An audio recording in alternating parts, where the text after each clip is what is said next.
Okay, good evening. This is Doug, W9LCQ, the Secretary of TDXS, taking this spot for the absent president, permanently absent president, I guess. This is the July meeting, July 2010.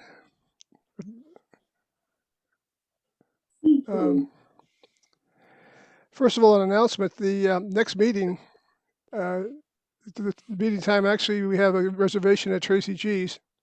And it looks like Tracy G's is open again, so I think we're going to try to have an in-person meeting at Tracy G's next month at August 19th. Program to be determined. We're trying to get John Stratton either at that meeting in person or on a Zoom meeting soon after that, because he has some things he wants to tell us about Logbook of the World.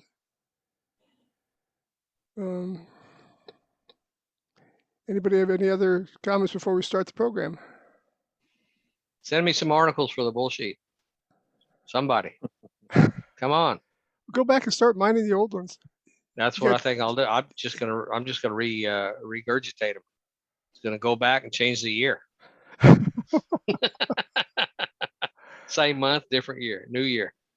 Well, I recapped the one I put together at like 2012, whenever it was when we went to Nicaragua. I recapped it 10 years later and just republished it again. So nobody knows the difference. That's right. Imagine. Yeah, there you go. Just make it a 10 years ago edition. Yeah. Yeah, 20. Yeah, you know, like they do in QST. 25 years, 50 years. Sure.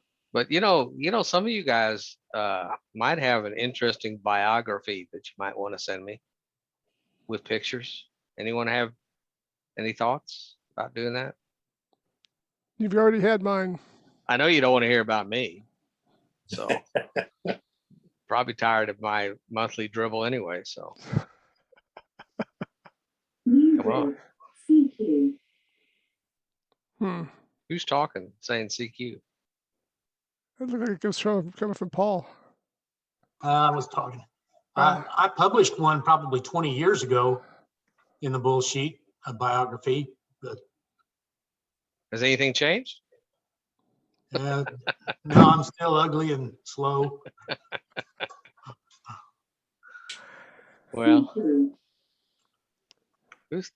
what's the I think I tried that when I was editor too, and you just couldn't get any. Nobody'd send them in. I guess we just are all too modest. We don't like to brag. I don't know if modest is the right word, but too many skeletons in the closet. I don't know. There ought to be something. There ought to be something that somebody can send me articles on or pictures of.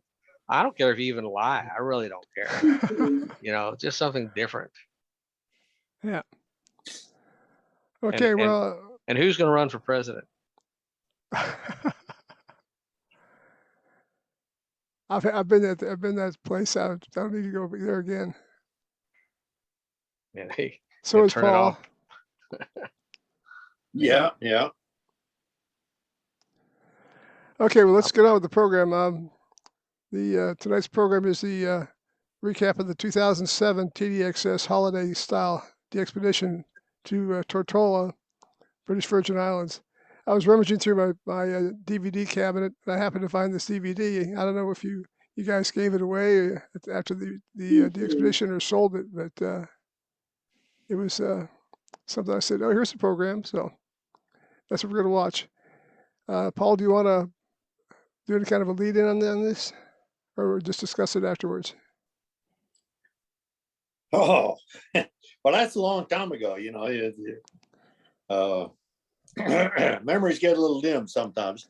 Well, who was on it? I don't recall exactly what we had on the video, but it was that was a good trip. We enjoyed it. Got to meet now I'm going to try to remember the call sign of the guy, the local that we got with. It's probably in there, but it was a very good trip, and let's just go ahead with the video, and I'm sure it'll bring some thoughts to mind. Okay, sounds good. Here we go. Let's hope this works.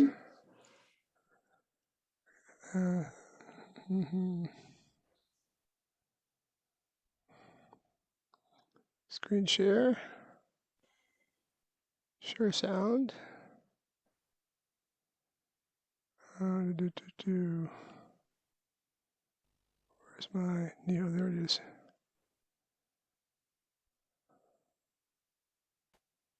Okay, you ought to be seeing this white screen now.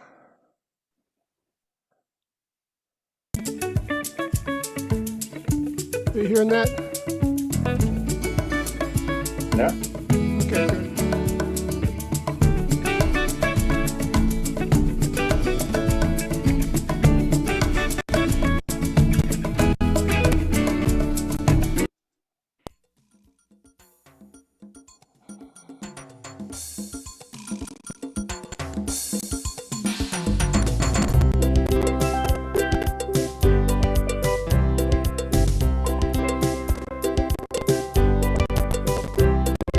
This is going to be our shirt. This is who I am. And that's who I am going to be down there. Not right now. You're not there yet? I'm not there yet. And I've got my power break that I'm going to share with other people. No, it's all the rest. And right my sideband You realize me, I had to close them down on the applications. It's showing third up now. power spray.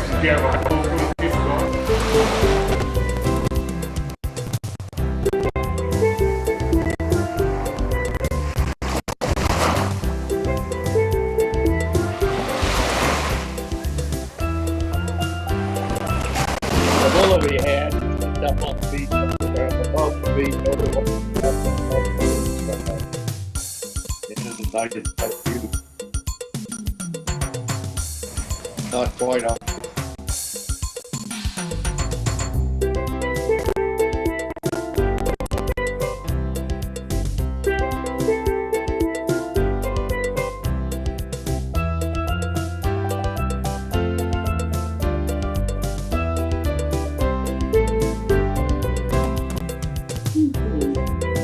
There's a step by hour running.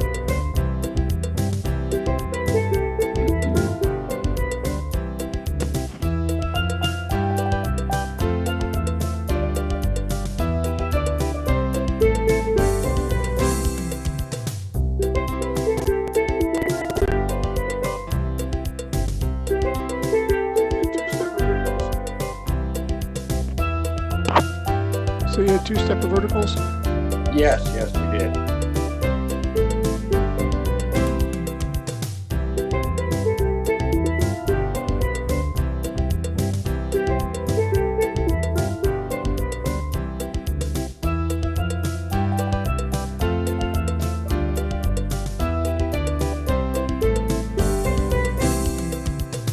Yeah, most of them are operating right up on the on that terrace. Cool.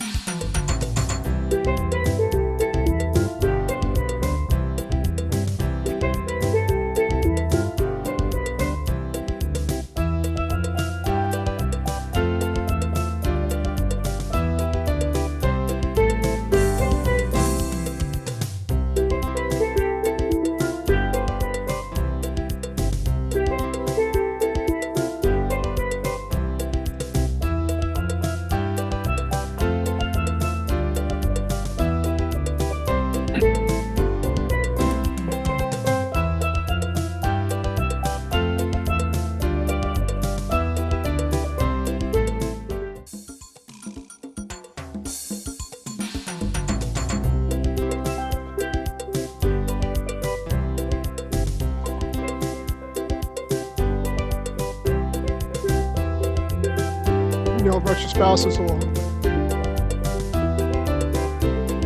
Well, that was mighty quick, yeah.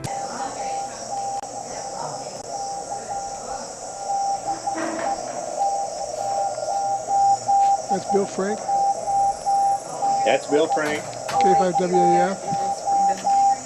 Yes. See how many contacts we got? Bill. Yeah. None.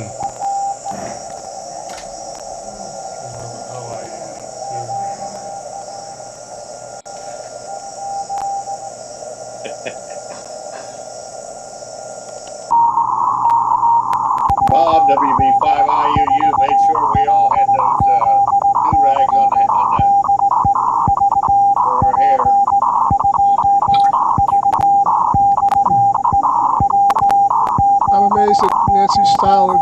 the straight key. Okay. You want to, there we go. What are you transmitting? I'm transmitting on 18.50.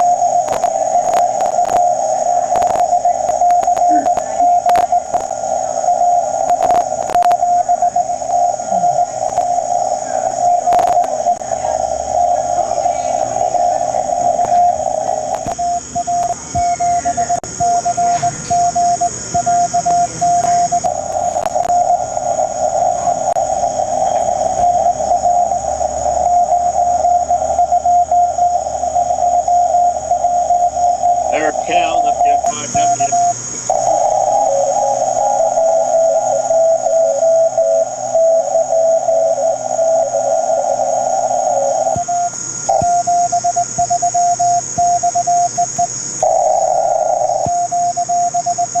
TS 480, check.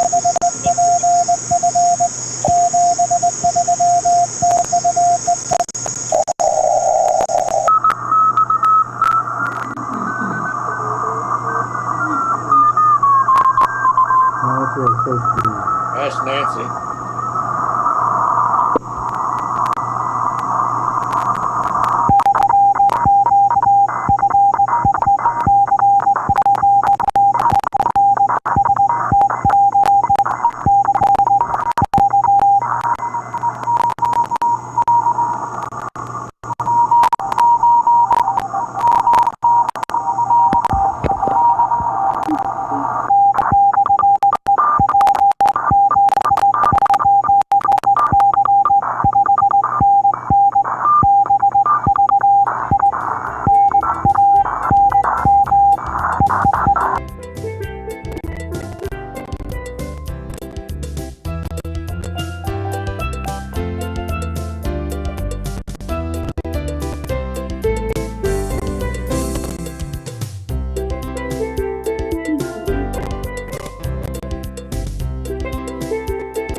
No shortage of nice bars and places to get a nice drink, relax.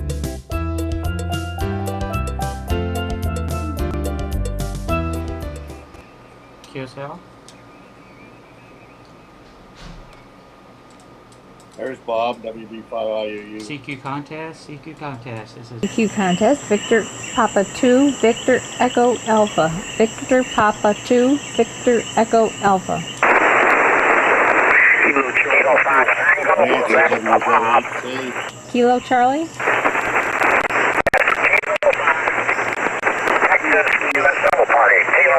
Kilo 5 Tango, Quebec, Papa.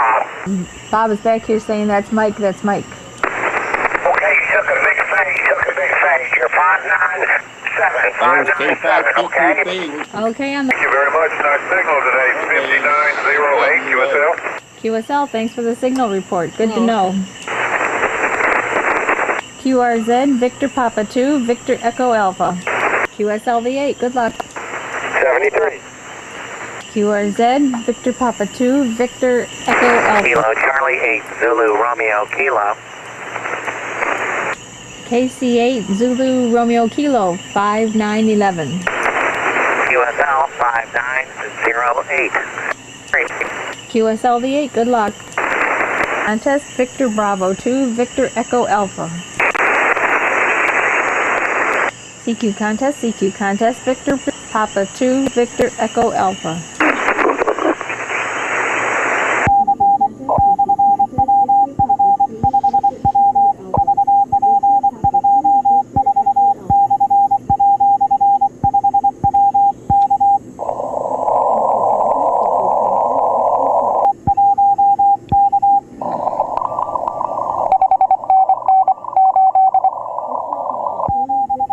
Cal was a good CW operator. Victor Papa 2, Victor Echo Alpha, Victor Papa 2, Victor Echo Alpha contest.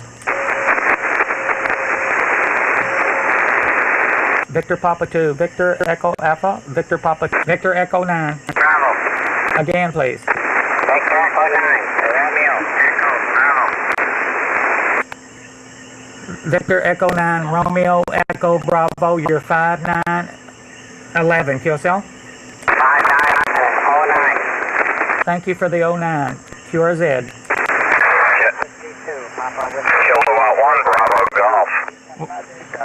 Whiskey 2 first. Whiskey 2, Papa, question mark. Thank you for the 8. You're 5911, 5911. QSL? That was 11? Yes, sir. It's Tortula, British.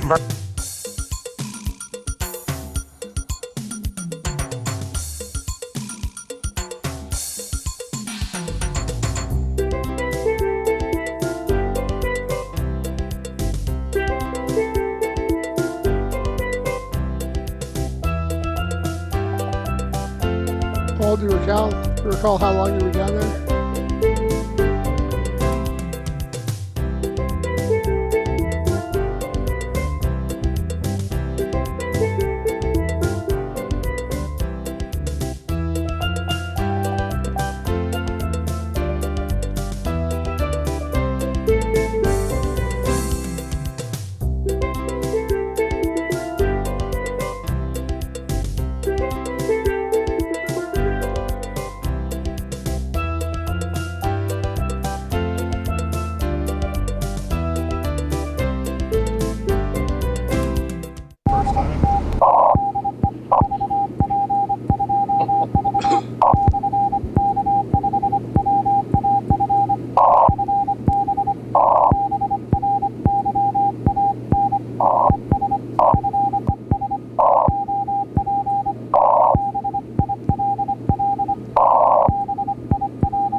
You all this morning. I will be very brief, and that will be my introduction. I will then turn it over to my fellow hams who came all the way from Houston with us. Sir, what's your name? My name is Collinston George.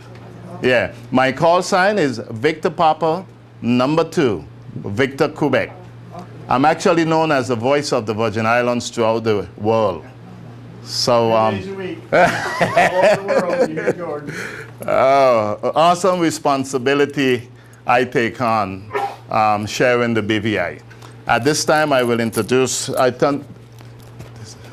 will then pass this on to my sister here. She will introduce herself, and then Pass it down the line here. well, this have to be pinned on first. Okay. Go ahead. Hello, my name is Nancy, and I am from Michigan, and these gentlemen are all from Texas, and that's just an example of how you meet people from all over the country, all over the world, because I didn't know them until I met Cal in the air, and he told me about the D-Expedition and invited me to go along, and we were strangers, you know, and now we're all good friends because of ham radio, and I'm so happy to see so many ladies in the group because it's generally a men's hobby, and we're making a mark in it too. So I hope a lot of you follow through and do it, because it's not that technical anymore. Especially they've reduced the requirements, so you don't have to have an electronics degree and know a lot of technical things to do it. And it's so much fun, and it's a way to meet people all over the world, as well as emergency communications. It's very important too. But aside from that, it's fun because you get to meet people all over the world and make friends, and it's a goodwill and that kind of thing. So I hope the ladies follow through on it, because we need more of us in the hobby. How many boys you classmates from on the board? About 25. Yeah, 25 or so. It's conversational. I enjoy doing Morse code best because it's an international language. You can talk to people that don't necessarily speak English, so it lets you, you know, it broadens your horizons even more. Nancy and I and some others went to Belize last year for a straight key Morse code D-Expedition. We used the straight key, which is, you know, it's not electronic. It's all hitting the bug, for a whole week. We did, how many did we do? Thousands. Thousands. I spent 40 hours pounding the one key. I know my arm was just about tired when I got home. My name's Calvin White. WF5W is my call sign. I live near Houston. I've been a ham for 45 years. Enjoy it as much today as I did back when I first started.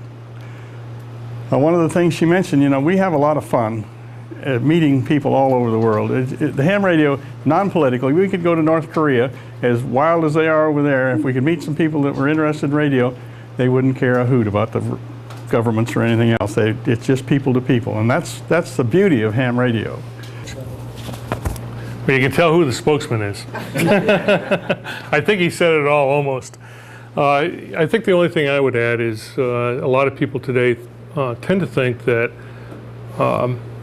things like ham radio may be obsolete because you got cell phones, you got the internet. And I think the thing I'd tell you is that ham radio actually works very, very well with both those technologies. And it has its advantages from the standpoint it's self-sufficient.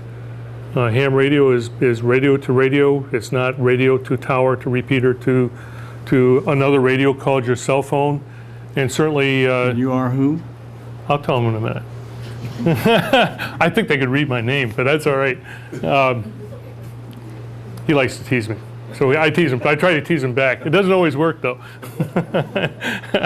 And the same way with the internet. The internet works very well with ham radio, and you'll find that in terms of understanding who's available and getting information about different hams, like certainly we can look up, and George has got his biography on the radio, and you can see a little bit about him. So to get back to Cal's point that I didn't introduce myself, my name is Bill Frank, and my home call is K5WAF. And again, I live in the Houston area, a little bit north of Houston by about 25 miles.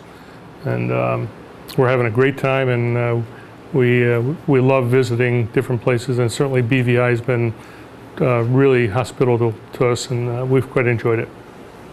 So.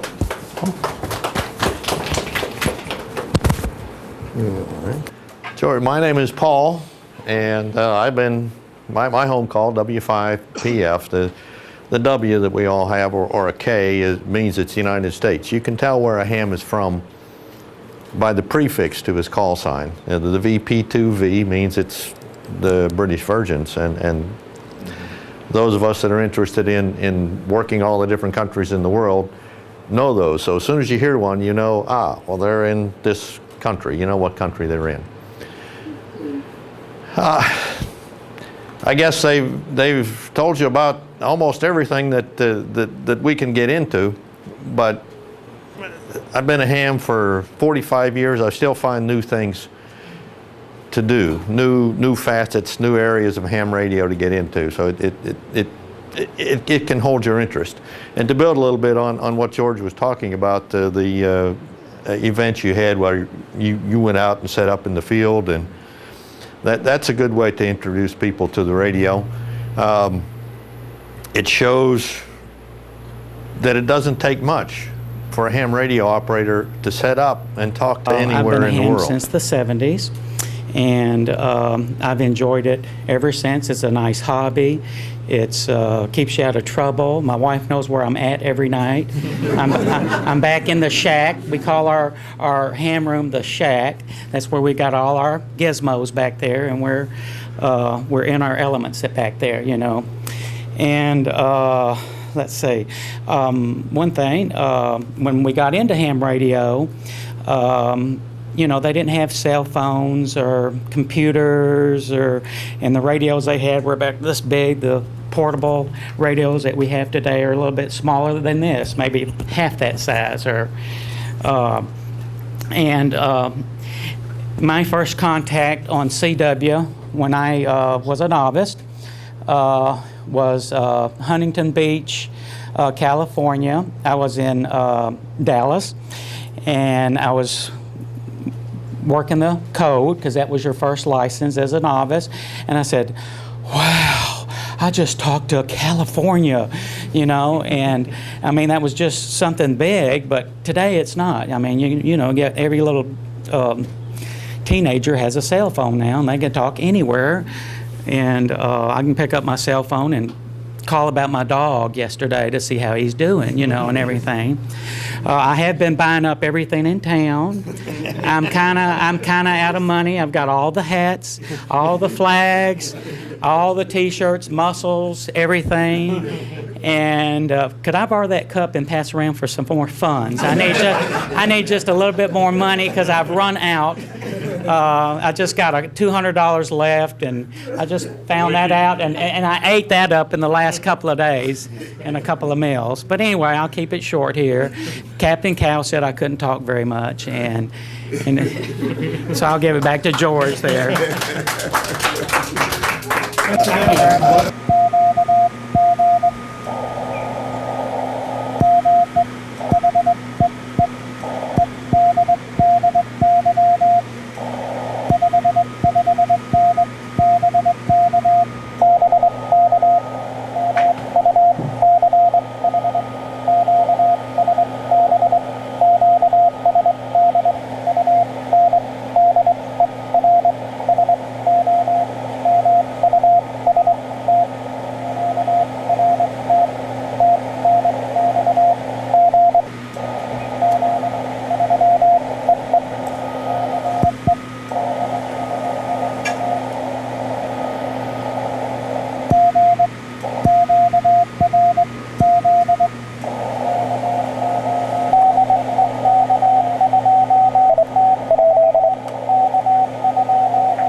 gonna have an earworm now with that song.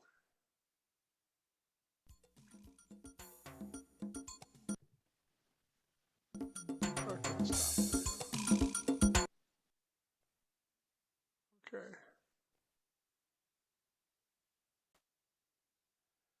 We're back. Well, now that you had your memory refreshed, Paul, any other comments? Yeah, the audio is a little low right now, but Well, I had my microphone up above my top of my head, so. oh, that meeting, that was their civil defense organization was just starting classes in radio, starting ham radio classes for a bunch of their people. So that's what we were doing, trying to work up a little enthusiasm, let them know a little bit about ham radio anyway. And that Victor Papa 2, Victor Quebec, George, he was very very hospitable. We were out to his house a couple of times, had meals with him, got on the air there. At that time, almost every evening you could work him. He'd be on 20 meters or depending on the bands, and he was very active. I haven't heard him a whole lot since then. Well, for several years now. So, but as you can see, it was a good place to go. We had a lot of fun. It wasn't too serious operating, but we had enough of it to to keep us interested and have a good time. What about the travel there? Was it a arduous journey, or would you just pretty much go to like Dallas and then on there? Dallas, well, it was through San Juan. Oh, okay. So however you could get to San Juan. Some of them went to Dallas and went there.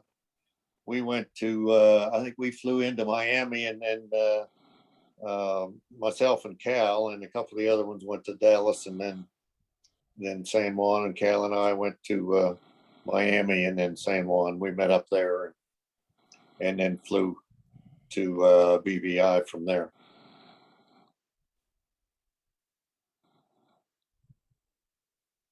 Was it a pretty reasonable price? Yeah, it wasn't bad at all. And that was back before they started getting real tight on weight and your luggage and things. So we didn't have any trouble getting the radios in and that kind of thing. You wouldn't have had any customs problems in BVI, but there weren't any problems with your carry-on and that kind of thing. So it made it pretty easy. Were you carrying these steppers in those big ski bags? Yes, yeah. That's what we used, those hard case. Well, they were golf bags. Okay. Golf bags. Yeah, they were the ones for the golf bags. Put your golf bag in. Any other questions, guys?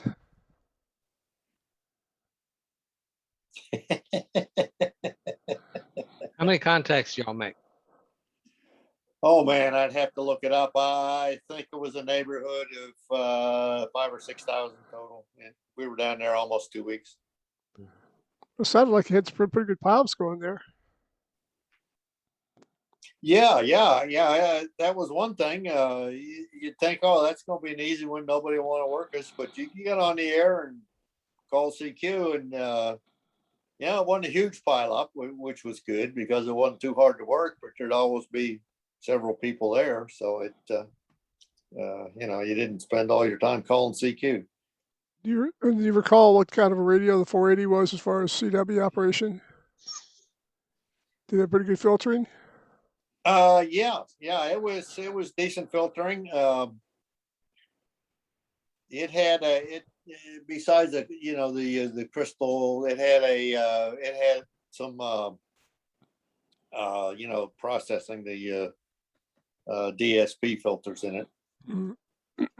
Is that the 200 watt version or the 100 watt version? 200 watt version, yeah. 200 watt, okay.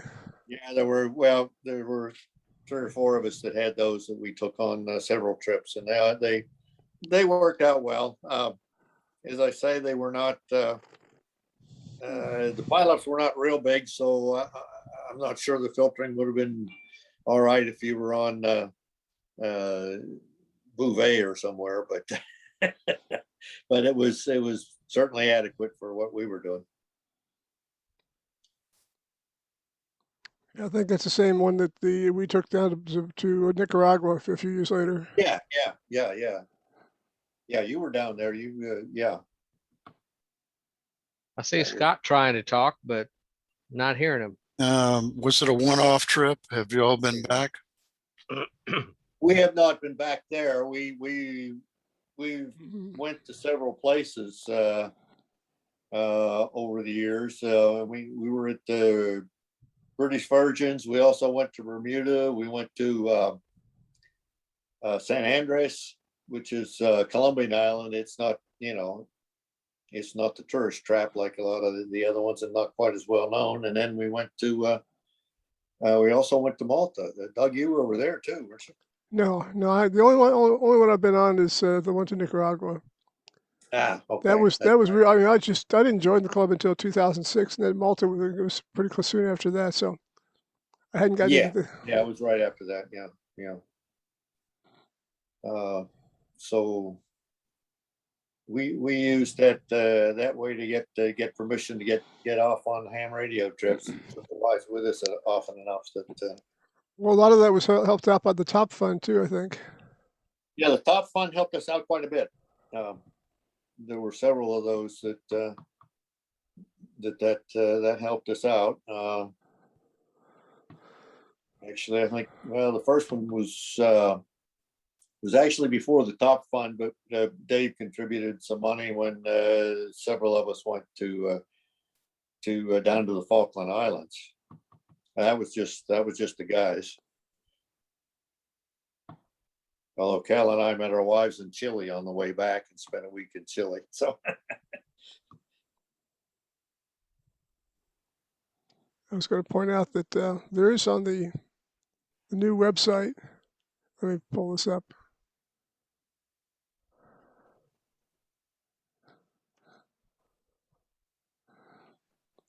Under the DXing tab, let me share this.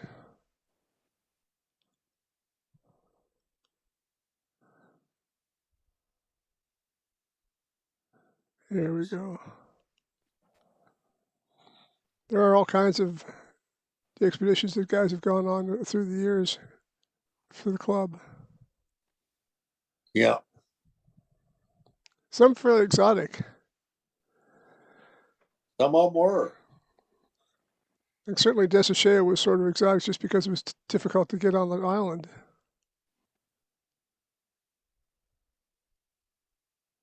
There's an Alan Breyer.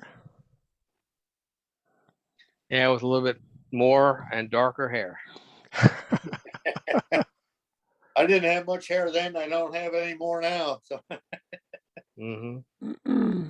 Are you ready to go back, Alan, to Chad? Or are you done with that? I'll go to Chad to operate. I only made, I made a total of 50 QSOs in Chad. 50. That was it. I got a license, didn't have any equipment. Then they gave me a radio, but didn't have an antenna. And the radio was channelized to 40-meter European sideband frequencies. So it was like 70-30, 70-40, 70-45, all sideband. And finally, the security director took me to a different camp, which had a better antenna, and they programmed a radio with US sideband frequencies. And I made a few more contacts that way. And after about an hour, he says, "All right, time to go." And that was it. That was my DXpedition.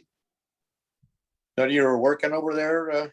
Yeah, I was working, and I managed to, get the ham license through the security director of the camp knew the telecommunications minister of the country. So I was able to get the license very easily, but with no equipment, Yeah. What are you going to do? Weren't expecting to do it, so you had nothing. Yeah. Well, I'm not going to travel. I'm sure just like anybody else. I'm not going to travel somewhere with thousands of dollars of ham radio equipment and not have a license on me. Oh, right, right. So, Oh, yeah. and I couldn't get the license till I was there. So that's the way it worked. Catch 22.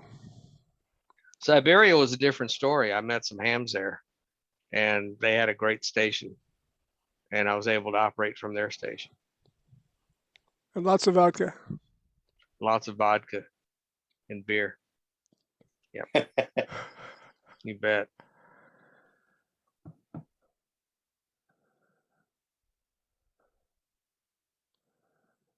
Yeah, Frosty did a lot of the expeditions over to Africa. Mm-hmm.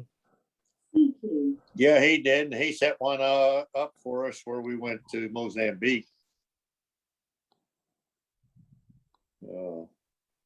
Again, Bill and Cal and I and Madison. I see you're on St. Andrews. San Andres, yeah, at the Red Crab.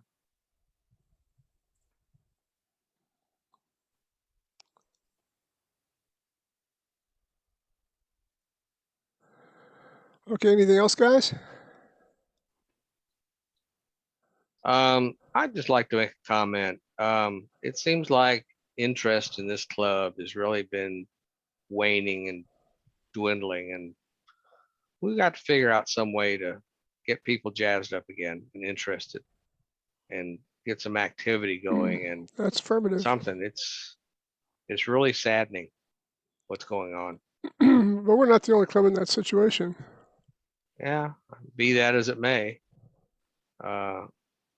Things are looking pretty dismal, and from my eyes, and wish somebody had some ideas, something we can do. Maybe COVID's got something to do with it, but still. Oh, this started before COVID. True. True, yes. You look at Bevark. Bevark's got the same president for a long time just because they can't find anybody to replace him. In 10 years, seems Yeah. like nobody wants to do it. It starts with somebody stepping forward. Yeah.